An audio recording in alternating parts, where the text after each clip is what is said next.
That winter had come early. The mountains were buried in white, and the San Miguel River lay beneath a crust of ice, thin and deceptive, though beneath it the current still moved, swift, stubborn, alive. The land seemed caught between silence and motion, as if the world itself held its breath. James Caldwell rode slowly along the ridge above the river, his horse's hooves cracking the frozen earth. The air was sharp enough to bite. He had intended only to check the western fence before the storm rolled in again, but a flash of color on the sand below caught his eye. Something pale, fragile, out of place in the bleakness. He descended the slope and stopped near the bank. At first, he thought it was a piece of cloth tangled in reeds, but as he drew closer, he saw the truth. A woman lay there, half buried in silt and snow, her dress torn, her hair clotted with mud and frost. She looked as though the river itself had rejected her, casting her back to the land. Her skin was cold beneath his touch, but there was still a faint pulse, thin and uncertain, beating against his fingers. He wrapped her in his blanket, the coarse wool swallowing her shape, and carried her toward the distant outline of his cabin. The wind howled through the trees, scattering dry needles and snow like ashes. That night, the storm returned. The cabin creaked under the weight of wind and ice, and the fire inside burned low and steady. The woman lay on the bed near the stove, her body trembling under layers of quilts. Her face glistened with sweat. Her lips murmured fragments of dreams. Words escaped her in whispers, fragments that meant nothing and everything. Fire. A child. Run. James sat beside her through the night, his eyes fixed on the movement of the flames in the stove. The shadows shifted over the walls like restless spirits. From time to time, he dipped a cloth into a basin and pressed it to her forehead, feeling the heat fade and rise again, as if her body was fighting something unseen. Outside, the river spoke in the darkness. Beneath its frozen skin, it groaned and whispered, carrying secrets through the valley. It was a low, eternal sound, the kind that reminded a man how small he was. Hours passed. The fever burned itself out little by little. Her breath grew steadier. She lay still at last, her hand resting limply on the blanket. He stayed by her side, motionless, the firelight carving the lines of fatigue and solitude on his face. When morning came, the light slipped through the cracks of the shutters, thin and pale. The storm had passed, leaving the world glazed in silence. James moved quietly, pouring water into a tin cup, the sound startling in its simplicity after the long night. The woman stirred, her eyes opened slowly, unfocused at first, then filled with confusion. She looked around as though she had woken in another life, in another body. The cabin, the fire, the strange man sitting nearby, nothing meant anything to her. He turned toward her, calm, composed. His expression held no curiosity, only patience, as though he had seen too many souls wander back from the edge of life to be surprised by another. She tried to remember who she was, but her mind was a blank plain, covered in mist. There was only the faint echo of heat, the smell of smoke, the weight of running. She closed her eyes again, and behind her eyelids flashed a memory. Something burning, a voice calling from far away, the river rushing louder than the flames. Then it was gone. The day grew brighter. The snow outside shimmered like dusted glass, untouched and unforgiving. The San Miguel flowed beneath its shell of ice, hidden but alive, carrying fragments of branches, frost, and forgotten things.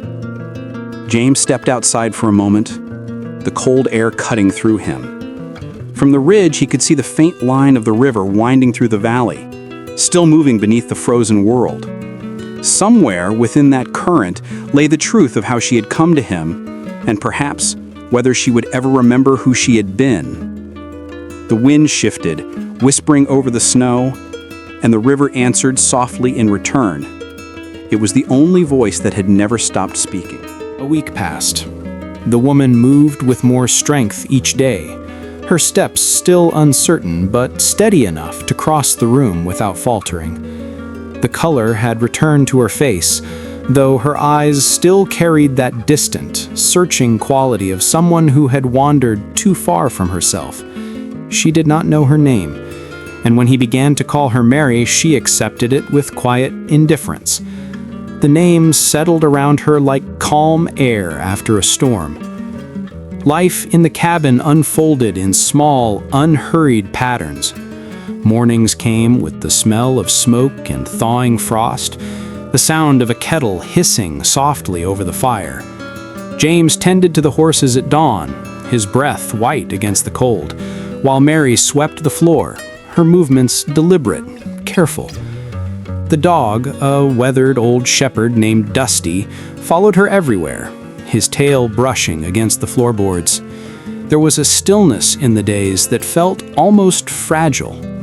The cabin, once a hollow place filled only with the echo of a single man's footsteps, began to breathe again. The rhythm of two lives intertwined, the scrape of a chair, the whisper of fabric, the muted sound of water being poured. It was not companionship born of love, but of shared silence, the kind that needed no explanation. James watched her sometimes from the porch as she hung wet clothes on the line near the river.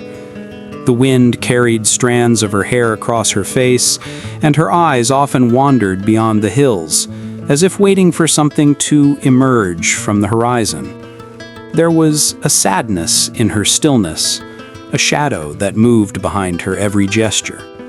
At times, she paused by the window, staring into the distance. The world outside was endless in its wide expanse, but her gaze seemed fixed on something closer, something invisible. James noticed how her expression would change then, her lips parting slightly as if caught by a faint sound or a half-formed memory. Her hands would tighten on the edge of the table, and her breath would slow. Yet, when he looked closer, the moment had already passed, leaving behind only calm and the soft flicker of the firelight in her eyes. He found himself listening for her movements when she was not in sight, the soft thud of her steps, the rustle of fabric as she worked. The silence that had once been his refuge now felt too large without her in it. Still, he did not name the feeling. It lingered in the air like the scent of pine and smoke, too natural to question. The nights were long and quiet. The snow outside reflected the pale moonlight, turning the world silver and endless. Inside, the fire burned low, its glow washing over the rough wooden walls. Mary would sit near the window, her hands folded on her lap, her gaze following the faint movement of the river below. She often seemed to listen, as though the water whispered something only she could understand. James sat nearby, mending a bridle or carving a piece of wood into shape. He never spoke first, and she rarely broke the silence. Yet the stillness between them felt alive, filled with unspoken questions and memories that neither of them could reach. As the days shortened and the cold deepened, she began to sleep more restlessly. Sometimes she woke before dawn, her breath uneven, her eyes glistening in the dim light. When she looked at him, there was confusion and fear that vanished before he could read it. She would then rise, pour water into a basin, and wash her face as though nothing had happened. James knew better than to ask. He had seen that same look in others long ago. The weight of things remembered without clarity, the ache of something lost but not gone. He carried his solitude like armor, but something in her presence cracked it. There were moments, brief and unguarded, when he imagined a different life, one not marked by loss and silence. Yet he knew that such thoughts were as fragile as the ice over the river, beautiful but bound to break. Outside, the wind shifted, bringing the scent of pine smoke and thawing earth. Somewhere far in the valley, a coyote called, its cry echoing through the frozen hills. Mary stood by the window, her reflection caught in the glass beside the endless snow. She looked out, not at the river or the hills, but at the invisible thread that tied her to something forgotten. James watched her, knowing without words that her past was not gone. It waited, patient and certain, somewhere beyond the river's bend. The current would bring it back in time, as it always did. The rider came first. The horizon was still pale when his silhouette appeared, a dark shape against the thin light of morning. He rode a black horse that moved like smoke through the frost, its breath rising in white plumes. His hat cast a shadow over his face, his coat heavy with dust and cold. The rifle at his saddle gleamed faintly, the only color in a world drained of it. He reached the edge of the ranch and stopped, his gaze fixed on the small house by the river. The air was still enough to carry the creak of leather, the slow breath of the horse, the faint whisper of wind in the trees. James stood by the fence, one hand resting on the gate. The two men regarded each other across the space between them, silent but measuring. The stranger's voice was low, steady, carrying the weight of someone used to being obeyed.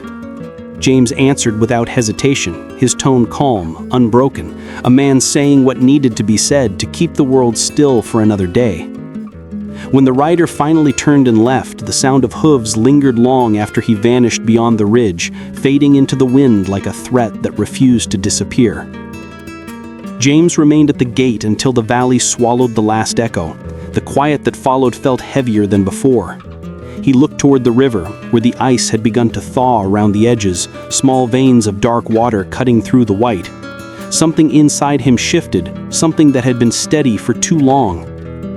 When he returned to the cabin, Mary was sitting by the window.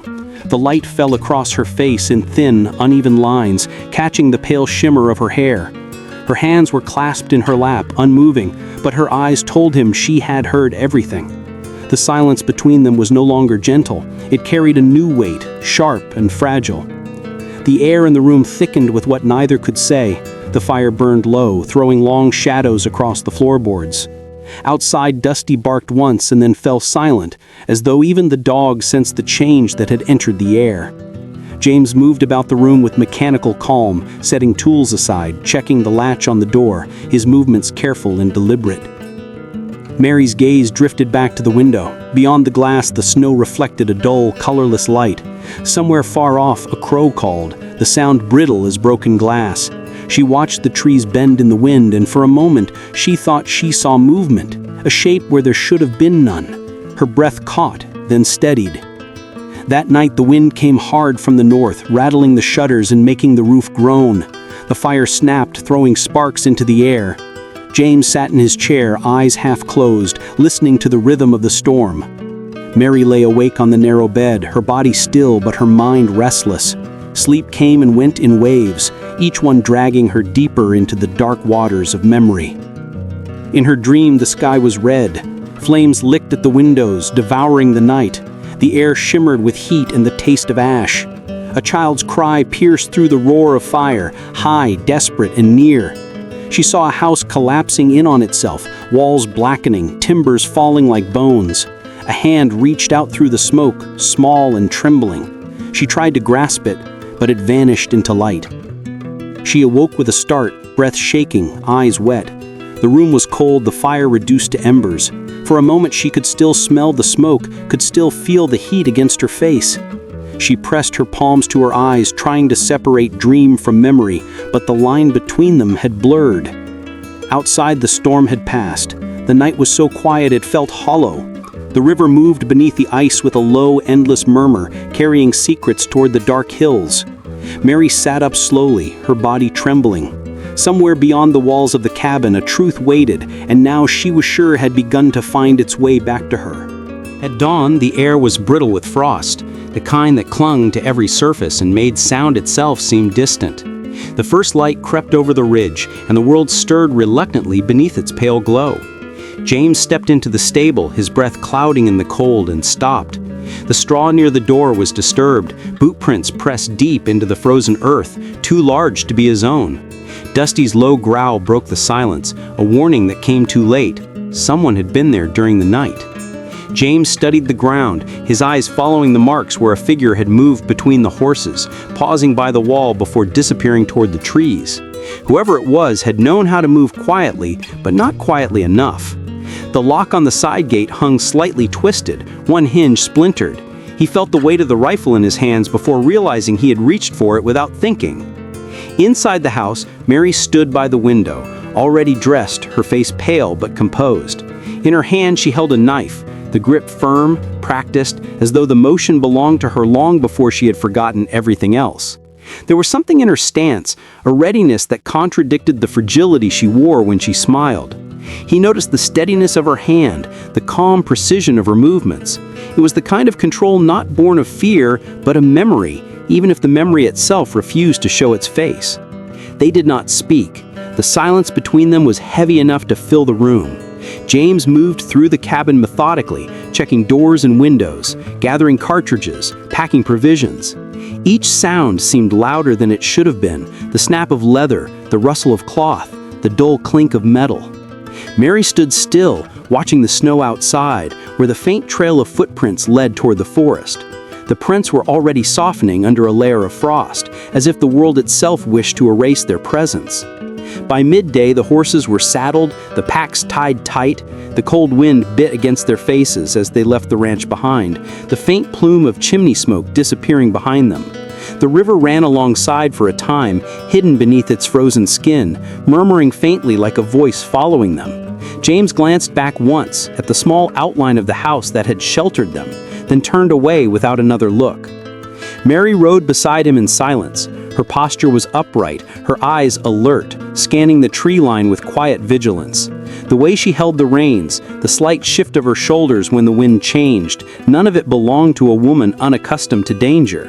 It was as though her body remembered what her mind could not. The trail wound through the valley, the snow deepening with each mile. The sound of hooves was muffled, the world reduced to the rhythm of their movement and the endless breath of the wind. The sun hung low and cold above them, its light cutting through the trees in long, sharp lines. Sometimes she would glance at James, her expression unreadable, and then back at the road ahead.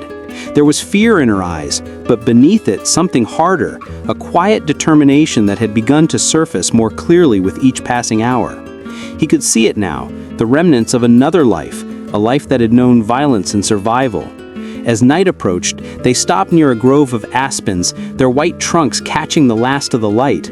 James built a small fire, its glow flickering against the snow, while Mary stood watch, her gaze never straying far from the dark beyond the trees. The sound of the river still followed them, faint but constant, like the echo of a thought that refused to fade. It whispered through the valley, threading through the trees, reminding them both that distance could not erase what was waiting to be remembered. When the fire settled into embers, she closed her eyes, but sleep did not come. In the stillness of the night, she heard the faint crack of a branch, the whisper of movement far beyond the reach of the firelight.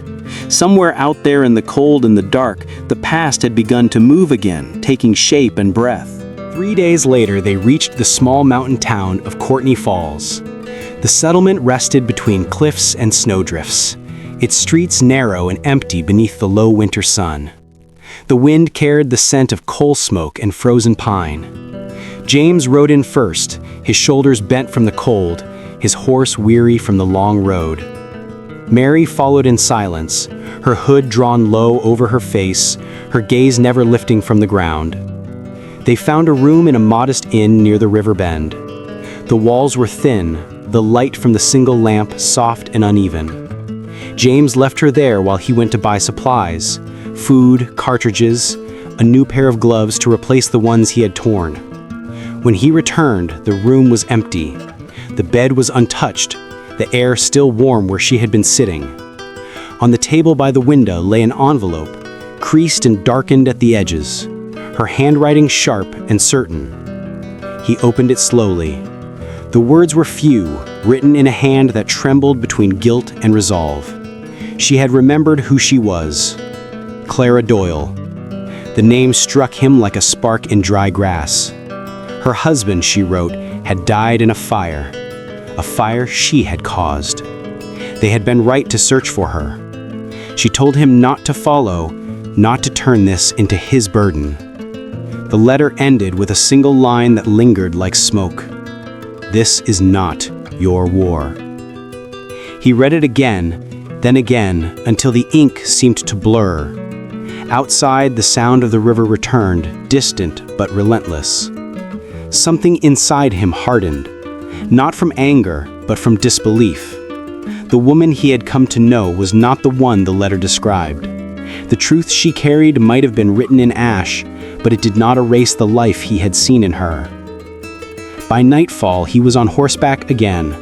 The moon rose over the mountains, cold and indifferent. The trail north led into darker valleys, the air sharp with ice and silence. He followed the faint marks in the snow, tracks of horses, a small fire's ashes scattered by the wind. Each mile pulled him further from the town, deeper into the shadowed spine of the range. Near dawn, he saw the flicker of firelight against the cliffs. He dismounted, moving quietly between the rocks. Below, in the hollow of an old mining camp, 3 men sat around a low fire. Their rifles glinted in the light. Between them, bound at the wrists, but sitting upright, was Clara. Her face was pale, her hair tangled, yet her eyes were steady. The wind hissed through the pass, carrying the smell of burnt pine and gunpowder. James stepped from the shadows. The men turned at once, hands going to their weapons. The first shot broke the silence like a shout, echoing off the cliffs. The night erupted in flashes of light and sound. Bullets struck stone, sending splinters flying. Horses reared and screamed in the distance. When it was over, the fire still burned. The smoke curled upward, thin and gray against the morning light. 2 of the men lay motionless in the dirt. The third had fled into the dark, his footsteps already fading among the rocks. The wind rose again, sweeping dust and ash across the ground. Clara sat where she had been, her wrists still bound, her expression unreadable. The firelight danced across her face, illuminating the faint streaks of soot on her skin. She looked into the flames as if seeing something far beyond them, a house burning, a life consumed. Her voice trembled only in memory, not in fear. The truth had returned to her, and it had the shape of fire. He cut the rope around her wrists. She did not move for a moment, only breathing deeply as though each breath cost her something. He helped her to her feet. She stood, unsteady but unbroken, her eyes meeting his. There was no plea there, no apology, only exhaustion and the quiet recognition that nothing could ever return to what it had been. The wind shifted, scattering the last embers into the snow. Behind them, the first light of morning touched the peaks, turning the ice to silver. James looked toward the east, where the trail wound back through the valley, toward the river that still ran beneath its frozen skin. Clara followed his gaze, her face pale against the rising light. They began to walk, leaving the fire and the dead behind them. The mountains loomed silent, the cold biting at their hands, but neither spoke. The river waited somewhere beyond the pass, unseen but certain, and the world ahead was as uncertain as the one they had escaped.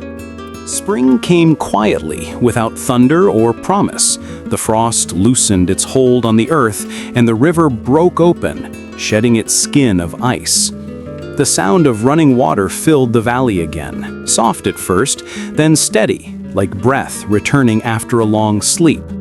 The ranch stood where it always had, a little crooked from age and storms, but still standing. The fences leaned, the roof needed mending, yet there was smoke in the chimney and warmth in the air. Clara rose before dawn each morning. She would walk barefoot to the edge of the river, her steps leaving faint prints in the damp soil. She would kneel, reach out, and let her fingers slip into the cold current. The water was sharp and alive. It whispered against her skin, as if remembering her before she remembered herself. Sometimes she stayed there for a long time, eyes closed, listening to the murmur that seemed to come from beneath the surface. James often joined her, standing a few paces away, his hat in his hand, his gaze fixed on the horizon. The land had changed since winter, green shoots piercing the thawed ground, the air heavy with a scent of rain and cedar. He worked the fields again, patched the fences, taught her how to tend to the horses. Life returned, not all at once, but in small, patient gestures, the rhythm of labor, the quiet between two breaths. The river carried everything away, even the echoes of fire. Yet sometimes, when the wind shifted, Clara thought she heard the crackle of burning wood far off in the distance. It no longer frightened her. Memory had become part of her blood, a current she could not fight but no longer needed to. The weight of her name no longer felt like a sentence. It was simply something she carried, like the scar on her hand that had begun to fade beneath the sun. James watched her from the porch in the evenings. The light would fall across her face, and he could see in her expression not guilt, but something quieter, understanding. The woman who had once been lost in the river now belonged to it. She no longer searched for who she had been. She lived as she was, here, in this moment, beside the water that remembered both ruin and renewal. Sometimes they would walk together along the bank. The air smelled of wet grass and ash. Birds returned to the trees, their songs weaving through the sound of the current. He did not ask her about the past anymore. He had learned that silence, too, could heal. The land had forgiven them both in its own way, not by erasing what had been, but by allowing them to build something from its remains. One morning, the mist hung low over the valley, turning the world into pale silver. Clara stood by the water again, her reflection wavering in the ripples. The river seemed endless, carrying fragments of sky and branches downstream. James stepped beside her. The sun broke through the mist, catching the edge of the current until it gleamed like glass. They stood without words. The river moved between them, calm and constant. It had witnessed their fear, their fire, their return. Now it whispered something neither of them could fully hear. Not forgiveness, but a promise. That what had been lost was not gone, only changed. That even the heaviest past could be carried forward if one learned to move with the flow, not against it. The light grew stronger, spreading across the water until it shimmered gold. In that brightness, the world felt new again. The house behind them creaked. The horses stirred. The day began. The river kept moving, endless and alive, bearing away the ashes of yesterday and bringing with it the quiet, uncertain shape of tomorrow.